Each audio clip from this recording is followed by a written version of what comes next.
C'est l'histoire d'un chanteur de The Voice à la voix exceptionnelle, à qui Padre Pio apparaît dans un rêve mystérieux.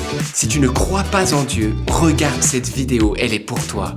Ziad est un chanteur incroyable, très vite repéré par The Voice. Mais ce ne sont pas seulement les studios télé qui s'intéressent à lui, Padre Pio aussi. Un soir, le grand saint italien lui apparaît en songe et lui délivre un message fascinant qu'il va bouleverser toute sa vie. Ziad comprend alors que sa voix d'ange est un don du ciel et qu'il a une mission particulière à relever. C'est le témoignage émouvant de Ziad Razal. Waouh, encore un très beau témoignage. Oui, l'une des plus belles voix que vous n'avez jamais entendues. Mais juste avant d'aller plus loin, abonne-toi tout de suite à la chaîne parce qu'il y a d'autres témoins qui arrivent prochainement. On se retrouve juste après, c'est parti pour le témoignage. Je m'appelle Ziad Razal, je suis libanais. Je suis doctorant en droit et aussi chanteur professionnel. J'étais loin de l'église et c'est surtout grâce à Padre Pio que je suis revenu à l'église. Vous commencez à vous faire connaître grâce à votre incroyable talent de chanteur. Vous remportez d'ailleurs de nombreux prix. Racontez-nous. J'ai commencé à chanter à 13 ans. J'ai participé à un concours de chant télévisé sur la chaîne nationale Télé Liban et j'ai remporté le premier prix. Et depuis, j'ai chanté dans plusieurs concerts, music hall, festivals. J'ai même représenté le Liban à Paris en 2004. Et en 2012, j'ai fait The Voice. Du passé, avec mes souvenirs, j'ai allumé le feu. So take a look at me now. What I gotta tell. Take a look at me now. Ziad, vous aviez déjà vécu un miracle incroyable en famille. Racontez-nous. Mon père, il avait la maladie d'Alzheimer. Il était alité depuis plusieurs années. Et c'était en 2007 ou 2008, donc on a dû l'emmener à l'hôpital. Et durant cette période, il y avait la guerre au nord du Liban contre les terroristes. Donc il y avait plein de soldats dans cet hôpital. Et donc une bactérie s'est répandue. Donc c'était une bactérie, comme on dit, multirésistante. Et malheureusement, elle a touché mon papa. Donc le médecin il est venu nous dire écoutez, de toute façon il est malade, il est alité, et donc avec cette bactérie, il n'y a aucune chance pour qu'il survive. Donc ce serait mieux de l'extuber. Mais moi, quand j'ai entendu ça, vraiment j'ai tapé une crise. Je lui dis n'ose pas le faire, je te poursuis en justice et tout. Alors la nuit même, mon frère qui dormait à l'hôpital, dans son rêve, il voit une femme entrer dans la chambre. Elle lui dit « Je veux que tu prennes ton père et que tu le mettes sur cette balance ». Donc mon frère s'exécute et la dame, elle le regarde et elle lui fait ce signe, 2,5. Donc mon frère n'a pas compris, il s'est réveillé. Il est descendu pour fumer une cigarette dans le salon de l'hôpital. Et là, un monsieur vient vers mon frère. Il lui dit « Ouvre la main ». Et mon frère ouvre la main. Il lui met une photo, une image dans la main. Il lui dit « Il t'aime beaucoup. Ce type, cette personne t'aime beaucoup. » Donc mon frère regarde l'image, c'était la sainte face de Jésus. Donc il regarde, il hausse la tête pour dire merci à ce monsieur, mais ce monsieur, il était disparu. Voilà, quelques jours plus tard, le médecin vient, il était un peu étonné, un peu choqué. Il avait les résultats du dernier test qu'ils avaient fait à mon papa. Donc cette bactérie, elle n'était plus là, elle a disparu. Alors que beaucoup de personnes qui avaient attrapé cette bactérie sont malheureusement mortes. Après ça, mon père est rentré à la maison et il a vécu 2 ans et demi, tout comme l'avait dit cette dame en rêve à mon frère. Et ça, c'est incroyable. Ziad, bien que baptisé, vous allez en grandissant quitter l'église. Pourquoi ? Je suis né dans une famille chrétienne maronite. Quand j'étais petit, c'était la messe tous les dimanches avec ma famille. Plus tard, durant mon adolescence, je chantais à la chorale dans une église à côté de chez moi. C'est vers la fin de mon adolescence que je me suis éloigné de l'église. C'est-à-dire que j'allais plus à la messe. La confession, déjà, c'était pas mon truc dès le début. Je m'étais jamais confessé. Avant, pour moi, Dieu était en quelque sorte, si je peux le dire, comme cette bonne fée à qui j'avais recours lorsque j'avais un problème, lorsque quelque chose n'allait pas bien. Donc c'était plutôt une relation intéressée, je dirais. Par contre, Dieu n'avait pas de place dans mon quotidien, il n'avait pas de place dans ma vie de tous les jours. Et c'est normal, lorsqu'on vit loin de Dieu, c'est normal qu'on vive dans le péché, ou plutôt dans les péchés. Et souvent on le fait sans le savoir, ou même je dirais en feignant de ne pas le savoir. Par exemple moi, tout ce qui est impureté, tout ce qui est désir de vengeance, de rendre le mal par le mal, colère, calomnie, tout ça pour moi c'était des choses ordinaires, normales, que tout le monde fait. Et donc peut-être la seule chose que je reconnaissais comme péché, c'était tuer. Et donc pour moi, tant que j'ai pas tué, j'ai pas péché, je suis bien. Un jour, vous vous réveillez avec 2 mots en tête. Vous comprenez alors que Dieu veut vous dire quelque chose. Un jour, je me réveille sur une voix qui me disait « Sirach, proverbe, Sirach, proverbe, Sirach, proverbe » 3 fois. Donc du coup, j'ai compris que proverbe, c'était dans la Bible. Mais Sirach, ça veut dire quoi ? J'avais jamais entendu parler de Jésus, fils de Sirach. Alors j'ai fait une petite recherche sur Internet et j'ai découvert que Jésus, fils de Sirach, ou dit encore Siracide, c'est un livre de l'Ancien Testament. Alors j'ai commencé à lire les 2 livres, les Proverbes et Siracide, mais au bout du 5e, 6e jour, j'ai laissé tomber parce que je n'y comprenais rien. Mais je me rappelle avoir dit au Seigneur, écoute Seigneur, apparemment tu veux me dire quelque chose, mais je ne comprends pas ce que tu veux de moi. Mais je sais que tu trouveras le moyen pour me le faire comprendre. Et en effet, le Seigneur, il a essayé de me l'expliquer, il m'a envoyé des signes et même des personnes. Mais moi toujours, je faisais la sourde oreille. Par exemple, je me rappelle une fois, j'étais chez un ami. Donc après le dîner, il me montre une photo. Dans cette photo, il était à genoux, il y avait un prêtre qui priait sur sa tête. Alors il me dit, j'étais au sanctuaire de Saint-Charbel, je m'y suis confessé. Et après la confession, il y a ce prêtre qui est venu me donner une bénédiction et on a pris cette photo ensemble. Alors moi je lui dis, tu te confesses à un prêtre, c'est un mortel, c'est un pécheur, tout comme toi. Et de toute façon, Dieu il sait tout, il connaît ton cœur, il connaît tes péchés, à quoi ça sert d'aller se confesser à un prêtre ? Finalement, vous comprenez que Dieu vous demande d'aller vous confesser. Mais cette confession ne durera que 2 minutes. Pourquoi ?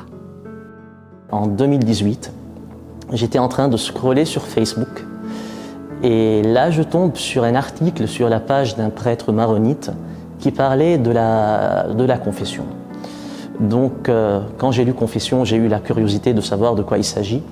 Et donc ce prêtre, il expliquait que c'est Jésus, avant son ascension au ciel, qui a instauré le sacrement de la réconciliation lorsqu'il a dit « À qui vous remettrez leurs péchés, ils seront remis, et à qui vous maintiendrez leurs péchés, ils seront maintenus ».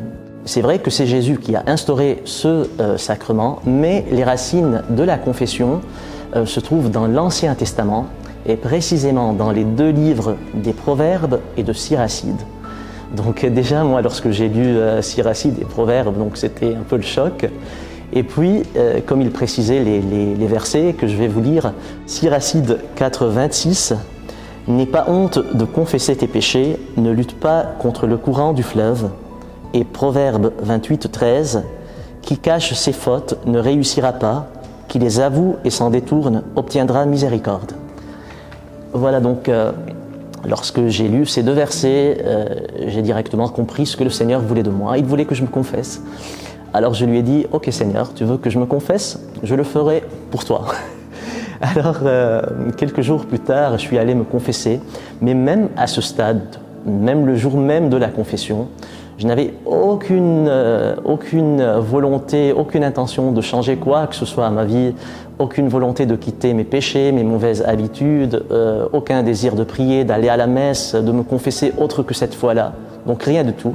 Je le faisais juste par obligation, par devoir. Voilà un petit détail, cette confession que j'ai faite, c'était la première de toute ma vie, et j'étais déjà dans la trentaine. C'était la première de toute ma vie parce que même avant ma première communion, je me rappelle bien, j'étais assis sur le banc à côté de ce prêtre qui me demandait « T'as fait ce péché, t'as fait ce péché ?» Et moi je répondais à toutes ces questions « Non, non, non », alors que j'avais fait la plupart de ces péchés, donc j'avais menti. Voilà cette confession que j'ai faite lorsque j'ai compris ce que le Seigneur voulait de moi. Voilà, elle était la première, mais malgré ça, elle n'a pris que 2 minutes. Elle n'a pris que 2 minutes parce que je la faisais par obligation, par devoir. C'est alors que le Padre Pio, un grand saint italien, vous apparaît dans un rêve. Que vous a-t-il dit? Alors, dans mon rêve, j'étais allongé par terre devant une grande église.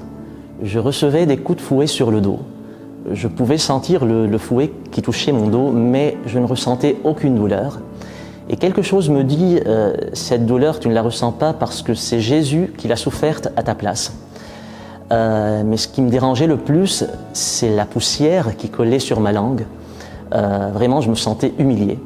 Donc c'est plus tard, quand j'ai commencé à lire la Bible, que j'ai compris que la poussière sur la langue, ou plutôt lécher la poussière, c'est plutôt symbole d'éloignement de Dieu, d'état de péché.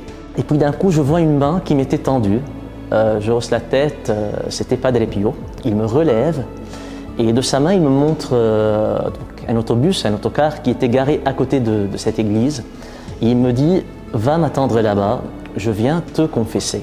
Mais rappelle-toi, il me fait comme ça avec la main, rappelle-toi, tu devras le faire toujours. » Que décidez-vous de faire suite à ce songe?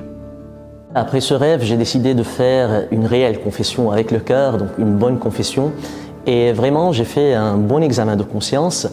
Et comme on avait prévu en famille d'aller visiter un couvent à côté de Beyrouth, j'ai pensé que ce serait pour moi l'occasion pour faire cette confession. Donc on arrive devant ce couvent et à la porte du couvent, que je n'avais jamais visité auparavant, une grande statue de Padre Pio m'accueillait. Donc quand j'ai vu cette statue, j'ai directement compris que Padre Pio, il était là, il était avec moi, il m'accompagnait. Ça m'a donné du courage et de la force pour faire une bonne confession qui a duré cette fois-ci une 20aine de minutes. Et voilà, je suis sorti du confessionnal vraiment une personne différente, j'étais beaucoup plus léger. Et même j'étais libéré de beaucoup de péchés, de beaucoup de mauvaises habitudes. Vous restez profondément marqué par ce qui vous est arrivé et peu à peu, toute votre vie change. En quoi ? Avant, tout le temps, j'étais stressé, je m'inquiétais pour des choses voilà, parfois banales. Maintenant, en toute chose, je dis que ta volonté soit faite et je me sens beaucoup plus à l'aise. Et c'est après cette confession, après ce rêve avec Padre Pio que vraiment ma vie a changé. Donc j'ai commencé à avoir ce désir d'aller à la messe. Donc j'ai commencé par aller 3 fois par semaine à adorer le Seigneur dans le Saint-Sacrement. Et au bout d'un mois peut-être, j'avais ce désir ardent d'y aller tous les jours. Donc j'ai commencé à aller tous les jours à la messe. Voilà, j'étais déjà tombé amoureux du Seigneur, quoi. J'ai dit, je suis chanteur professionnel, donc même lorsque je chantais sur scène des chansons d'amour, je pensais au Seigneur. Avant de dormir, je parlais au Seigneur, je pensais à lui, à mon réveil et le Seigneur. Donc tout le temps, il était déjà, il comblait ma vie. J'ai même commencé à chanter, à servir la messe, à animer la messe tous les soirs, ici à Saint-Antoine de Padoue. Là, on est en train de filmer dans cette église. Depuis ce rêve, cette conversion, je me confesse régulièrement. Et vraiment, je vous invite à le faire parce que c'est nécessaire, quoi. C'est nécessaire. C'est toute ma vie qui a changé. Avant de connaître Jésus de près, je ne comprenais pas le sens de mon existence. Je ne prenais pas goût à la vie. J'étais souvent triste, angoissé, renfermé sur moi-même. Il y avait en moi un vide. J'étais assoiffé de quelque chose, mais je ne savais pas de quoi.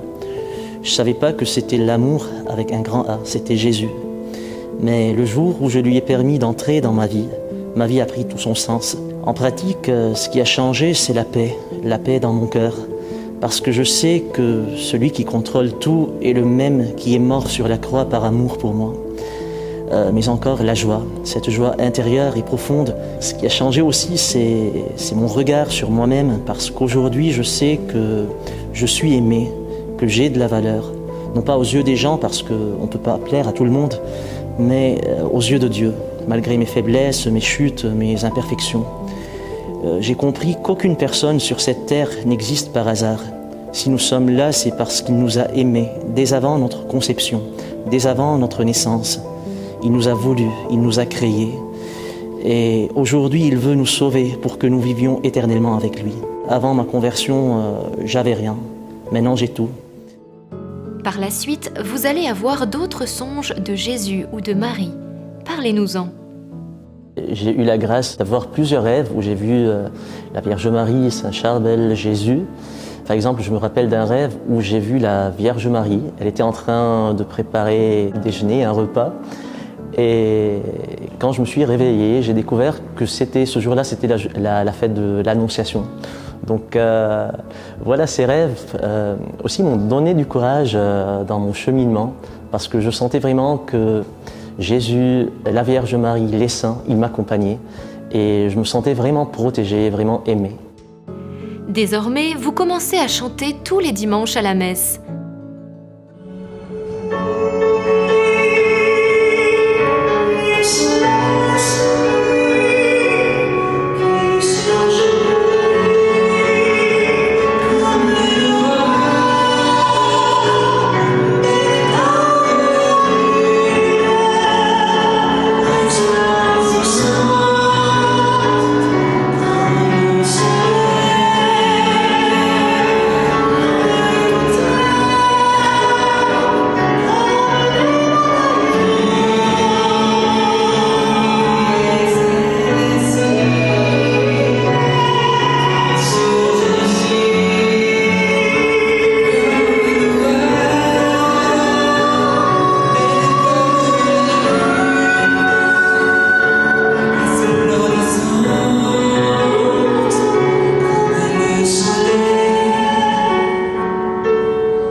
En fait, je ne peux pas dire que je suis en train de mettre mon talent ou ma voix au service de l'Église ou de Dieu. Tout simplement parce que, en général, lorsqu'on met quelque chose qu'on possède au service d'une autre personne, et même si c'est à titre gratuit, c'est en quelque sorte en être créancier, alors que ce n'est pas mon cas, moi je suis débiteur. Et là, je ne parle pas seulement du fait que ma voix, mon talent, c'est un don du Seigneur.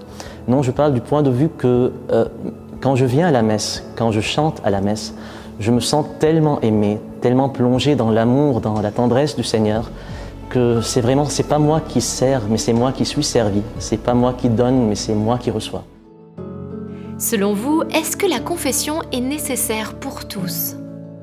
À tous ceux qui me regardent, j'aimerais dire, si vous ne changez pas pour devenir comme les enfants, vous n'entrerez pas dans le royaume des cieux. Mais Jésus, plus que toute autre personne, il connaît notre faiblesse, il connaît nos limites. Alors, il ne peut pas nous demander de faire quelque chose qui nous soit impossible. Et si Jésus nous demande de devenir comme les enfants, ou plutôt de redevenir enfants, c'est parce qu'il nous a laissé le moyen pour le faire. Et ce moyen, c'est la confession. Parce que à chaque fois que le prêtre nous absout au nom du Père, du Fils et du Saint-Esprit, tous nos péchés, aussi graves qu'ils soient, aussi anciens qu'ils soient, aussi nombreux qu'ils soient, tous, ils sont effacés, ils sont annulés, ils sont supprimés, ils disparaissent quoi. Mais bien entendu, à condition qu'on dise la vérité, qu'on ne mente pas au prêtre. Donc, tous les péchés, ils sont annulés et on sort du confessionnal comme un enfant, aussi innocent qu'un enfant. Et c'est pas seulement ça, parce qu'on sort du confessionnal comme un enfant qui vient de sortir de l'eau du baptême, c'est-à-dire innocent, mais aussi purifié et encore sauvé. C'est vrai que c'est Jésus qui nous a sauvés sur la croix, mais Jésus ne peut pas nous sauver sans nous. Jésus ne peut pas le faire et ne veut pas le faire parce qu'il nous a créés libres. Donc, il nous offre son salut, il nous offre la vie éternelle, mais c'est à nous de la choisir ou de la refuser. Et donc, pour la choisir, il y a un moyen pour le faire. Et c'est Jésus qui le dit, c'est pas moi qui le dis. Et ce moyen, c'est la confession. Donc voilà, pour conclure, je vous dirais, la porte du confessionnal, c'est la porte du royaume des cieux. N'ayez ni peur, ni honte de la franchir. Que voulez-vous dire à ceux qui vous regardent maintenant ? Donc c'est pas moi qui vous dis, mais c'est Jésus. Venez à moi, vous tous qui peinez et qui ployez sous le fardeau, et c'est moi qui vous soulagerai. Un mot de la fin? Donc le mot de la fin, je le laisse à la petite Thérèse que mon cher Padre Pio aimait beaucoup. Ce sera un chant écrit par Sainte Thérèse de Lisieux. Et ne me quitte pas, ni la nuit ni le jour. Et ne me quitte pas, ni la nuit ni le jour. Merci beaucoup Ziad pour ton très beau témoignage. Que de talent est mis au service du Seigneur, donc gloire à Dieu. Oui, tout à fait, gloire à Dieu. Et vous aussi, vous avez des talents. Et souvent, on se demande, mais qu'est-ce qu'on va en faire? Qu'est-ce qu'on peut faire? Le Seigneur saura vous éclairer comme Ziad. Ne vous dévalorisez pas. Vous aussi, vous avez une place spéciale. Prenez-la, vous ne serez pas déçus. Oui, tout à fait. Et on voit à quel point la confession est importante pour Dieu, puisqu'il va envoyer le Saint Padre Pio dans un songe à Ziad pour cela. Et oui, le sacrement de la réconciliation nous permet de nous réconcilier avec Dieu et de purifier notre âme pour la rendre plus blanche que neige. Alors n'hésitons pas, nous aussi, à aller à ce sacrement si essentiel pour nos vies. Alors peut-être vous vous êtes retrouvé en Ziad parce que vous croyez en Dieu mais vous n'allez plus à la messe ou vous ne vous confessez plus. Mais aujourd'hui vous sentez que c'est le moment de renouer avec Dieu à travers l'Église, de ne pas rester chrétien isolé, parce qu'on dit chrétien isolé d'ailleurs chrétien en danger. Eh bien on vous propose une petite démarche. Vous pouvez dire au Seigneur Jésus, écrire dans les commentaires sous cette vidéo, Jésus, je te donne mon cœur. Un peu comme une démarche pour renouer avec l'Église, l'Église que Jésus lui-même a instituée. Et vous allez être heureux, vous verrez, parce que Dieu va vous bénir ici, à la messe, au sacrement du pardon. Vous verrez, c'est pour vous tout d'abord. Et nous avons à cœur maintenant de prier à vos intentions.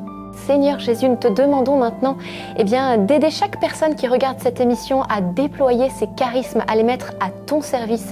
Et puis viens aider aussi toute personne qui est loin de toi, loin de ton Église, à s'approcher de la Sainte Messe, à s'approcher de l'Eucharistie, des sacrements, afin qu'ils puissent y puiser tout ce dont ils ont besoin pour leur âme. Amen. Oui, Amen. Merci Seigneur pour toutes les bénédictions que tu envoies sur chacun de nous. Et frères et sœurs, confions-nous aussi à la prière de quelqu'un, la Mère du Seigneur, la Vierge Marie, qui prie pour vous et qui va vous aider dans ce cheminement pour être toujours plus proche de Jésus. Je vous salue Marie, pleine de grâce. Le Seigneur est avec vous. Vous êtes bénie entre toutes les femmes, et Jésus, le fruit de vos entrailles, est béni. Sainte Marie, Mère de Dieu, priez pour nous pauvres pécheurs, maintenant et à l'heure de notre mort. Amen. Et bien voilà, alors avant qu'on se quitte, est-ce que vous avez aimé cette émission? Si oui, eh bien abonne-toi maintenant, c'est tout simple. Tu fais comme à l'écran, tu cliques tout de suite sur s'abonner, la petite cloche, tu mets toutes pour rater aucune des prochaines émissions. Et voilà, on se quitte plus et ça sera juste génial.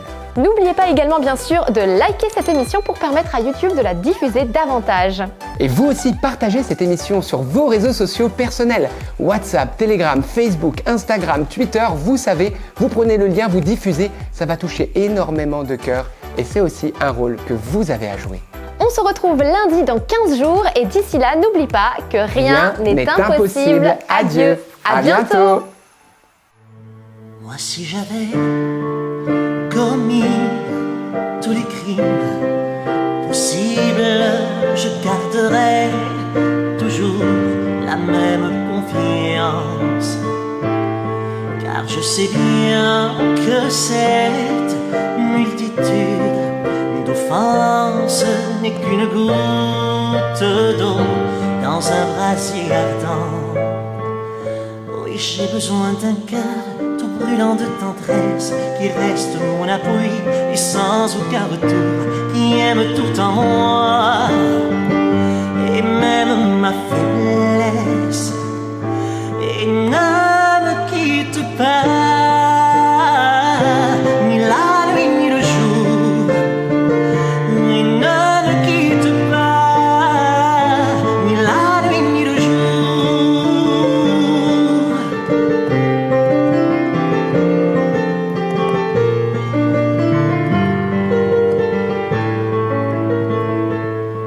Non, je n'ai pu trouver nulle autre créature qui m'aimât à ce point et sans jamais mourir.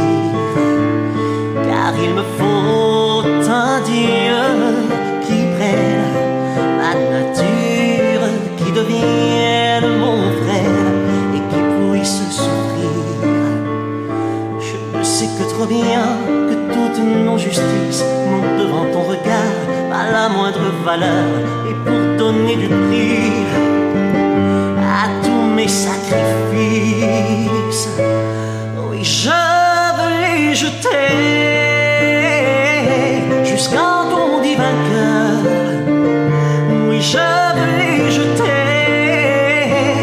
quand on dit un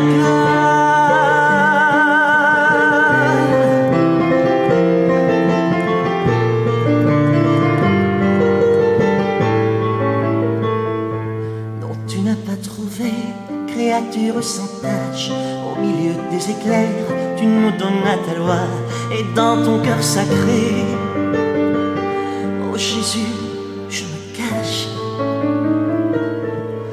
Non, je ne tremble pas, car ma vertu c'est toi. Non, je ne tremble pas, car ma vertu c'est toi.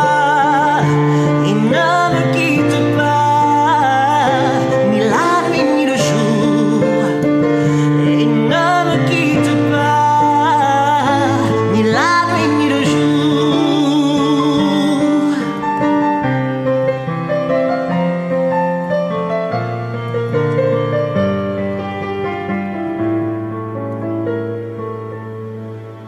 Ni la